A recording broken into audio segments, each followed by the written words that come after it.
नमस्कार दोस्तों, आपका स्वागत है आपके अपने यूट्यूब चैनल स्मार्ट स्टडी पर। फ्रेंड, जैसा कि आपको पता है कि राजस्थान दरोगा का एग्जाम चल रहा है और आज की जो है सेकंड शिफ्ट का एग्जाम हो चुका है। आज है 5 अप्रैल 2026 और आज की जो है सेकंड शिफ्ट का एग्जाम जो है सफलतापूर्वक कंप्लीट हो चुका है। इस क्लास में हम लोग डिस्कस करेंगे आज की सेकंड शिफ्ट में पूछे गए 100% रियल और करेक्ट क्वेश्चन का सॉल्यूशन। ठीक है, ये सारे क्वेश्चन जो होंगे रियल होंगे, जो कि आज के सेकंड सेशन में पूछे गए हैं और इसका सॉल्यूशन भी 100% करेक्ट होगा। ठीक है, तो आप लोगों को इस क्लास को अंत तक पूरा देखना है। क्लास के एक भी क्वेश्चन को मिस नहीं करना है, सभी क्वेश्चन को तैयार करना है। जिन बच्चों का एग्जाम कल यानी कि 6 अप्रैल 2026 को है, उन सभी बच्चों को इस क्लास को अंत तक पूरा तो देखना ही चाहिए और टॉपिक भी तैयार करना चाहिए। इसी टॉपिक से जो है आपको कल के एग्जाम में क्वेश्चन देखने को मिल सकते हैं। जो बच्चे एग्जाम देकर आए हैं वो लोग अपने आंसर भी मैच कर सकते हैं कि उन्होंने कितने सही करके आए हैं। तो आप सभी लोगों के लिए यह क्लास बहुत ही ज़्यादा महत्वपूर्ण है। इस क्लास को आप लोग मिस करने की गलती बिल्कुल भी मत करना। बिना टाइम वेस्ट किए आज की क्लास को स्टार्ट करेंगे। उससे पहले यदि आप लोग अभी तक हमारे यूट्यूब चैनल स्मार्ट स्टडी को सब्सक्राइब नहीं किए हो तो प्लीज़ चैनल को सब्सक्राइब कर लो, बेल आइकन को प्रेस कर लो ताकि आने वाली वीडियो का नोटिफिकेशन सबसे पहले आप लोगों को मिल सके। जो लोग अभी तक हमारे ऑफिशियल टेलीग्राम चैनल को ज्वाइन नहीं करे हैं, सभी लोग टेलीग्राम चैनल को ज्वाइन कर लो। टेलीग्राम चैनल की लिंक जो है आपको डिस्क्रिप्शन बॉक्स में मिल जाएगी, वहां पर क्लिक करके आप लोग जरूर ज्वाइन होना। वहां पर जो है क्लास की नोट और पीडीएफ आपको प्रोवाइड कर दी जाएंगी। सभी बच्चे जो है टेलीग्राम चैनल पर जो है क्वेश्चन भी शेयर कर देना। ठीक है, तो बिना टाइम वेस्ट के आज की क्लास को स्टार्ट करेंगे। पहला क्वेश्चन आ रहा है स्क्रीन पर। पहला क्वेश्चन है, किस राज्य केंद्र शासित प्रदेश में सिंधु नदी हरित गलियारा परियोजना शुरू की गई? यह क्वेश्चन पूछा गया था इंग्लिश वाले बच्चों के लिए। In which state UT was the Sindhu river green corridor project launched? तो इसका जो है करेक्ट जवाब है option number C, Ladakh is right. Okay, detail solution. Sindhu नदी भारत की ऐतिहासिक और सांस्कृतिक दृष्टि से अत्यंत महत्वपूर्ण नदी है। इस नदी के संरक्षण और हरित विकास के लिए Sindhu river green corridor project शुरू किया गया। यह परियोजना केंद्र शासित प्रदेश लद्दाख में शुरू की गई है। तो ऑप्शन नंबर सी बिल्कुल सही जवाब है, लद्दाख। अगले क्वेश्चन चलते हैं और इसका थोड़ा डिटेल सेशन और देख लेते हैं। इसका मुख्य उद्देश्य जो है नदी के किनारों पर हरियाली बढ़ाना और पर्यावरण संतुलन बनाए रखना है। इसके तहत वृक्षारोपण, जल संरक्षण और पर्यावरण को बढ़ावा दिया जाएगा। ठीक है, लद्दाख में पर्यावरण संरक्षण बहुत जरूरी है क्योंकि यह एक ठंडा रेगिस्तान है। क्या है? यह एक ठंडा रेगिस्तान है। यह परियोजना जलवायु परिवर्तन के प्रभाव को कम करने में मदद करेगा। साथ ही स्थानीय लोगों के लिए रोजगार के अवसर भी पैदा होंगे। सरकार का लक्ष्य इसे एक मॉडल इको प्रोजेक्ट बनाना है। सही उत्तर लद्दाख है। अगले क्वेश्चन चलते हैं। अगला क्वेश्चन है, प्रथम जनगणना कमिश्नर कौन थे? प्रथम जनगणना कमिश्नर कौन थे? Who was the first census commissioner? Option है डब्ल्यू प्लैंडेन, ऑप्शन बी है लॉर्ड रिपिन और ऑप्शन सी है लॉर्ड म्यू और ऑप्शन डी है हार्बर्ट रिजले। तो इसका सही जवाब है ऑप्शन नंबर ए, डब्ल्यू प्लैडेन। ठीक है, ऑप्शन नंबर ए जो है बिल्कुल सही जवाब है। भारत में पहली नियमित जनगणना 1872 में शुरू की गई। कब शुरू की गई? 1872 में। लेकिन यह पूरी तरह से व्यवस्थित नहीं थी। क्या नहीं थी? पूरी तरह से व्यवस्थित नहीं थी, इसलिए इसे पूर्ण जनगणना नहीं माना जाता है। और पहली बार जो है पूर्ण जनगणना जो कि नियमित रूप से हुई थी वो 1881 माना जाता है। ठीक है, 1881 में पहली बार समन्वित और नियमित जनगणना कराई गई। इस जनगणना के पहले कमिश्नर डब्ल्यू कौन थे? डब्ल्यू प्लोवेडेन थे। ठीक है, इसके नेतृत्व में जनसंख्या, लिंगानुपात, धर्म आदि का डेटा एकत्रित किया गया। ब्रिटिश शासन के लिए यह प्रशासनिक योजना बनाने में महत्वपूर्ण था। इसके बाद हर साल 10 सालों में जनगणना की परंपरा शुरू की गई। इसके बाद जो है हर बार 10 सालों में जनगणना परंपरा शुरू की गई। आज भी भारत में यही प्रणाली जारी है। आज भी भारत में यही प्रणाली जारी है। ठीक है, तो सही जवाब है ऑप्शन नंबर ए। अगला क्वेश्चन है कि मारियुस फिशबर्ग किस देश की टेनिस खिलाड़ी हैं? मारियुस फिशबर्ग किस देश के टेनिस खिलाड़ी हैं? जर्मनी, पोलैंड, फ्रांस या स्पेन? जर्मनी, पोलैंड, फ्रांस या स्पेन? तो इसका सही जवाब ऑप्शन नंबर बी। ठीक है, option number B is correct है, पोलैंड। ठीक है, पोलैंड। ये जो थी कौन? मैरिस फिशबर्ग जो थी, ये एक प्रसिद्ध टेनिस खिलाड़ी हैं वे पोलैंड देश से संबंध रखते हैं। उन्होंने मुख्य रूप से डबल्स में सफलता प्राप्त की है। किसमें? डबल्स में। वे एटीपी टूर में कई खिताब जीत चुके हैं। उनकी जोड़ी जो है मार्सिन और मैटकोवस्की के साथ प्रसिद्ध रही है। ठीक है। और उन्होंने अंतर्राष्ट्रीय स्तर पर पोलैंड का प्रतिनिधित्व किया। टेनिस में पोलैंड के प्रमुख खिलाड़ी में उनका नाम आता है। अगला क्वेश्चन है, निम्नलिखित में लंबाई का ईसाई मात्रक कौन सा है? लंबाई का ईसाई मात्रक कौन सा है? ऑप्शन है सेंटीमीटर, किलोमीटर, मीटर या इंच। इसका सही जवाब है, जो देखो, लंबाई भौतिकी की एक मूल राशि है। एसआई प्रणाली इंटरनेशनल सिस्टम ऑफ यूनिट में इसका मात्रक जो होता है मीटर होता है। ठीक है, मीटर बिल्कुल सही जवाब है। मीटर को एम से दर्शाया जाता है। यह दूरी मापने का आधारभूत यूनिट है। अन्य इकाइयों जैसे किलोमीटर, सेंटीमीटर भी मीटर से ही संबंधित हैं। 1 किलोमीटर में 1000 मीटर होते हैं। वैज्ञानिक गणनाओं में मीटर का ही प्रयोग किया जाता है। ठीक है, वैज्ञानिक गणनाओं में मीटर का ही प्रयोग किया जाता है। यह विश्व भर में मान्य इकाई है। ठीक है, विश्व भर में मीटर का ही प्रयोग किया जाता है। इसमें मापन में एक रूपकता आती है। ठीक है, और इसलिए सही उत्तर मीटर है। तो ऑप्शन नंबर जो है सी बिल्कुल सही जवाब है। ठीक है, 1 किलोमीटर में 1000 मीटर होते हैं। 1 मीटर में 100 सेंटीमीटर होते हैं। ठीक है, और 1 मीटर में कितने इंच होते हैं, ये आपको कमेंट में बताना है। ठीक है, 1 फीट में कितने इंच होते हैं? तो 1 फीट में 12 इंच होते हैं। और 1 मीटर में कितने इंच होते हैं, तो आपको बताना है। ठीक है, अगला क्वेश्चन है, भारत निर्यात आयात बैंक का मुख्यालय कहाँ है? भारत निर्यात आयात बैंक का मुख्यालय कहाँ है? Where is the headquarters of EXIM bank of India? Delhi, Kolkata, Mumbai, Chennai. Delhi, Kolkata, Mumbai, Chennai. Bharat निर्यात आयात बैंक का मुख्यालय कहाँ है? दिल्ली, कोलकाता, मुंबई, चेन्नई। तो सही जवाब है ऑप्शन नंबर सी। ठीक है, ऑप्शन नंबर सी बिल्कुल सही जवाब है, Mumbai. Export import bank of India की स्थापना 1982 में हुई थी। इसका मुख्यालय मुंबई में स्थित है। यह भारत के अंतर्राष्ट्रीय व्यापार को बढ़ावा देता है। यह निर्यातकों को वित्तीय सहायता प्रदान करता है। यह विदेशी निवेश और व्यापार को प्रोत्साहित करता है। यह सरकार की आर्थिक नीतियों में सहयोग करता है। यह एक महत्वपूर्ण वित्तीय संस्था है। सही कथन जो है, इसका सही कथन है। ठीक है, ऑप्शन नंबर सी, मुंबई। ठीक है,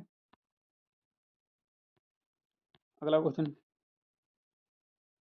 हरिसेन किसका दरबारी कवि था? हरिसेन किसका दरबारी कवि था?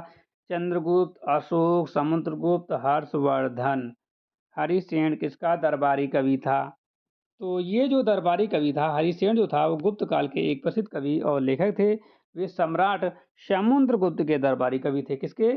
सम्राट समुद्रगुप्त के दरबारी कवि थे। उन्होंने प्रसिद्ध प्रयाग प्रशस्त इलाहाबाद स्तंभ लेख की रचना की। ठीक है, रचना की। इस अभिलेख में समुद्रगुप्त की विजयों का वर्णन है। यह अभिलेख संस्कृत भाषा में लिखा गया है। इससे गुप्तकालीन इतिहास की महत्वपूर्ण जानकारी मिलती है। हरिशेषण केवल कवि ही नहीं बल्कि मंत्री भी थे। उनका लेखन शैली अत्यंत प्रभावशाली था। इससे समुद्रगुप्त की महानता का पता चलता है। ठीक है, सही उत्तर जो है समुद्रगुप्त है। और ऑप्शन के हिसाब से ऑप्शन नंबर आपका सी सही है। ठीक है, जिन बच्चों ने सी सही लगाया है उनका बिल्कुल सही जवाब।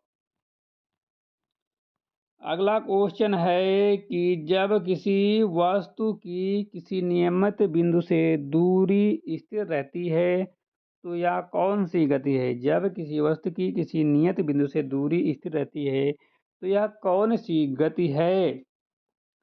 रैखिक गति, आवर्त गति और वार्तुल गति या दोलन गति। वार्तुल गति में वस्तु का एक वृत्त के पथ पर चलती है जिसमें वस्तु की दूरी केंद्र बिंदु से समान रहती है। यह दूरी त्रिज्या कहलाती है। जैसे पृथ्वी का सूर्य के चारों ओर घूमना या पंखे के पंखों का घूमना। इस गति में दिशा लगातार बदलती रहती है लेकिन गति का मार्ग गोलाकार होता है। यह गति भौतिकी में बहुत महत्वपूर्ण है। ठीक है, यह कई यांत्रिक उपकरणों में उपयोग होती है। सही उत्तर जो है वार्तुल गति है। तो जिन बच्चों ने वार्तुल गति लगाया है बिल्कुल सही जवाब है आपका नंबर सी। ठीक है,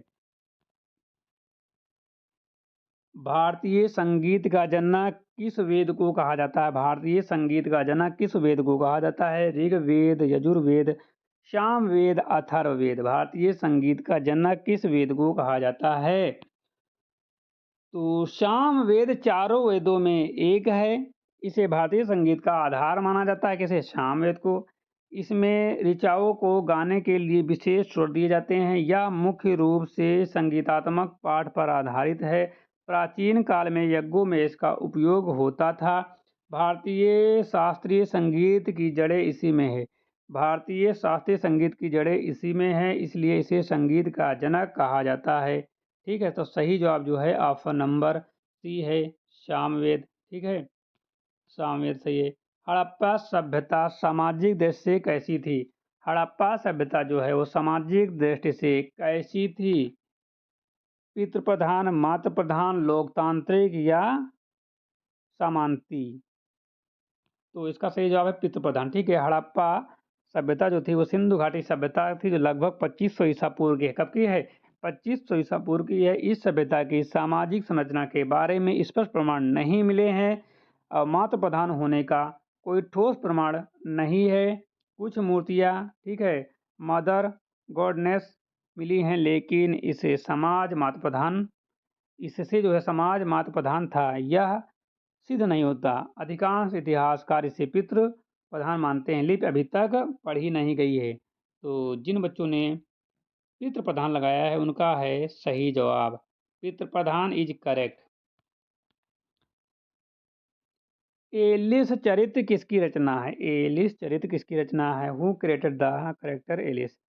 Charles Dickens, Lewis Carroll, Shakespeare या टाल स्टाई? तो ऑप्शन नंबर बी बिल्कुल सही जवाब है। एलिस एक काल्पनिक पात्र है या एलिस इन वंडरलैंड नामक प्रसिद्ध पुस्तक में है। इस पुस्तक के लेखक लुइस कैरोल हैं या एक अंग्रेजी लेखक और गणितज्ञ थे या कहानी बच्चों के लिए लिखी गई थी। इसमें कल्पना और रोमांच का मिश्रण है। एलिस का चरित्र विश्व भर में प्रसिद्ध है। ऑप्शन नंबर बी जो है बिल्कुल सही जवाब है। अगला क्वेश्चन है कि लिपुलेख दर्रा किस राज्य में स्थित है? लिपुलेख दर्रा किस राज्य में स्थित है? हिमाचल प्रदेश, सिक्किम, उत्तराखंड या अरुणाचल प्रदेश? लिपुलेख दर्रा किस राज्य में स्थित है? हिमाचल प्रदेश, सिक्किम, उत्तराखंड या अरुणाचल प्रदेश? हम आपको 1 मिनट का पूरा समय देंगे, आप लोग बता देना। नहीं बताना तो अपनी कॉपी में लिख लेना, ठीक है? ये सही है। बाद में जब हम आपको इसका सोल्यूशन बताएंगे तो मैच करना कि आपका सही हुआ कि नहीं। ईमानदारी से आप लोग खुद मैच करना, अपनी कॉपी में कमेंट करने की जरूरत नहीं है, ठीक है? तो आपका जो है 1 मिनट पूरा होने वाला है, 30 सेकंड के पार हो चुका है। तो मैं इसका आंसर बता ही देता हूँ, ठीक है? देखो, लिपुलेख दर्रा भारत, नेपाल और चीन के 3 जंक्शन के पास स्थित है, ठीक है? तो हमने आपको ये गाइडेंस दे दिया है। तो यह उत्तराखंड राज्य के पिथौर जिले में आता है, ठीक है? उत्तराखंड राज्य के पिथौर जिले में भी आता है। यह दर्रा भारत चीन व्यापार के लिए बहुत महत्वपूर्ण है।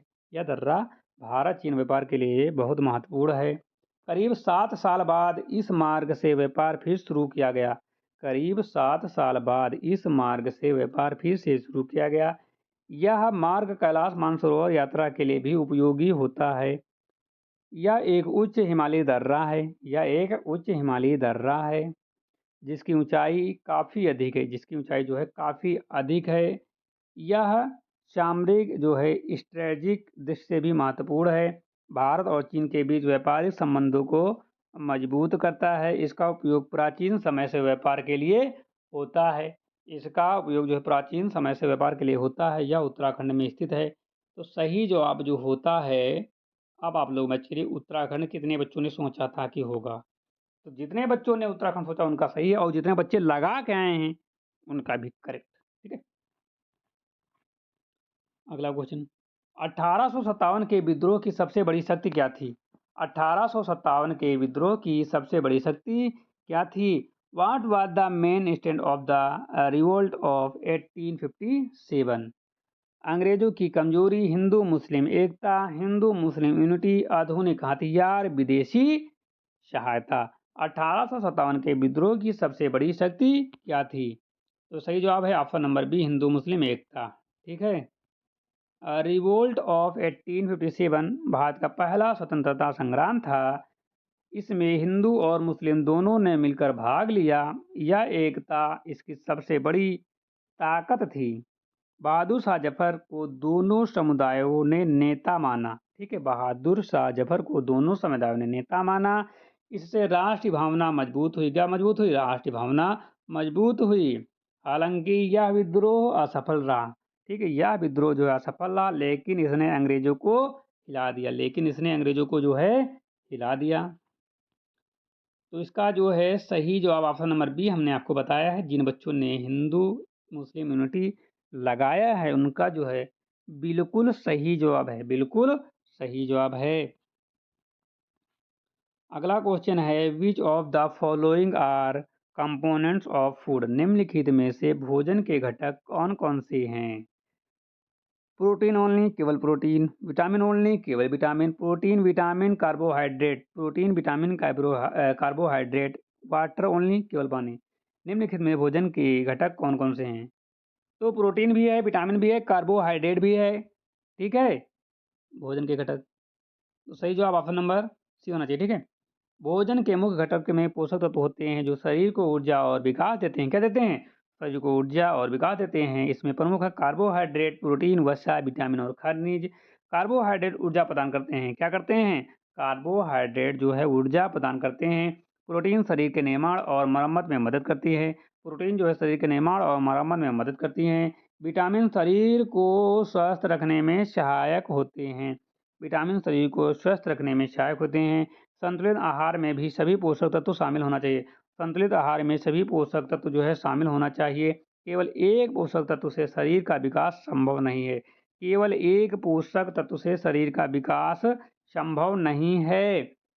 यह सभी मिलकर शरीर को सही तरीके से कार्य करने में मदद करते हैं। इसलिए सही उत्तर जो है प्रोटीन, विटामिन, कार्बोहाइड्रेट, जो कि हमने आपको पहले ही बता दिया था। लास्ट में कंक्लूजन में आपको मिल गया है। ऑप्शन नंबर सी जो बिल्कुल सही जवाब है। जितने बच्चे प्रोटीन, विटामिन, कार्बोहाइड्रेट लगा कर आए हैं उनका तो बिल्कुल सही जवाब हो जाता है। ठीक है, अगला क्वेश्चन है, बिहार विधान परिषद में कितने सदस्य होते हैं? How many member are there in Bihar legislative council? 60, 75, 90 या 100? बिहार विधान परिषद में कितने सदस्य होते हैं? 60, 75, 90 या 100? तो बिहार में एक द्विसदनीय विधानमंडल है। कितने सदनीय हैं? क्वेश्चन पूछा जा सकता है, बिहार कितने सदनीय मंडल है? तो आपको बताना है द्विसदनीय मंडल है। और विधान परिषद जो है उसका उच्च सदन है। विधान परिषद उसका उच्च सदन है। इसमें कुल 75 सदस्य होते हैं। कितने? 75 सदस्य होते हैं। और इनका चयन विभिन्न तरीकों से होता है। ठीक है, इनका चयन जो है विभिन्न तरीकों से होता है। और कुछ सदस्य निर्वाचित होते हैं, कुछ सदस्य जो है निर्वाचित होते हैं और कुछ जो है नामित होते हैं। कुछ सदस्य जो होते हैं निर्वाचित होते हैं और कुछ कुछ जो है नामित होते हैं। यह राज्य के विधायी कार्यों में भाग लेता है। यह राज्य के विधायी कार्यों में जो है भाग लेता है। यह विधायकों की समीक्षा करता है। यह विधायकों की समीक्षा करता है। ठीक है, तो सही जवाब है ऑप्शन नंबर बी, 75। ठीक, कितने? 75। पंखा, घड़ी की सुई, कुम्हार का चाक किस गति के उदाहरण हैं? Fan, clock, hand, potter's, wheels are example of which motion? रैखिक गति, अनियमित गति, आवर्त गति या वार्तुल गति? पंखा, घड़ी, सुई, कुम्हार का चाक, ये सब क्या है? वार्तुल गति है ना? कि क्या आवर्त गति है? रैखिक गति तो नहीं होगा। रैखिक गति का तो एक रेखा पर चलते हैं। अनियमित गति तो बिल्कुल भी नहीं है, क्योंकि ये नियमित रूप से चलते हैं। आवर्त गति या वार्तुल गति तो आपको डिटेल में बताएंगे, तब आप लोग कंक्लूजन निकालना। जो बच्चे सही लगा कर आएंगे उनको पूरे नंबर मिलने वाले हैं। ठीक है, कौन सा सही? देखो, पंखा, घड़ी, सुई, चाक सभी गोलाकार पथ पर चलते हैं। ठीक है, इसकी गति का केंद्र एक निश्चित बिंदु होता है। इनकी दूरी उस केंद्र से स्थिर रहती है। इसलिए यह वार्तुल गति के उदाहरण किसके हैं? वार्तुल गति के उदाहरण हैं। घड़ी की सुई समय को दर्शाती है, ठीक। घड़ी की सुई जो है समय को दर्शाती है। पंखा हवा देने के लिए घूमता है। पंखा जो है हवा देने के लिए घूमता है। कुम्हार का चाक जो है मिट्टी को आकार देने में मदद करता है। इन सभी में गति लगातार गोलाकार होती है। यह व्यवहारिक जीवन में बहुत उपयोगी है। इसलिए सही उत्तर जो है वातुल गति है।